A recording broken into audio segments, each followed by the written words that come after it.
Facebook pixels is small pieces of code that you copy onto your website.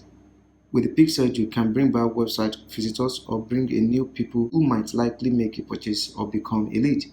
The pixels can help you to understand action people take on your website, the performance of your Facebook ads, and more.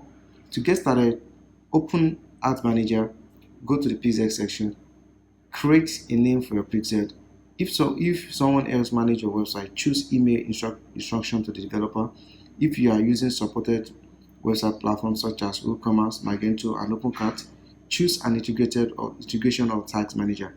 If you have access to your website code, you can manually install your code yourself. Next, copy and paste the code into your website edit tag. As people visit your website, your pixel will begin measuring activities. You can check if your pixel is properly working via Event Manager section of your Ads Manager.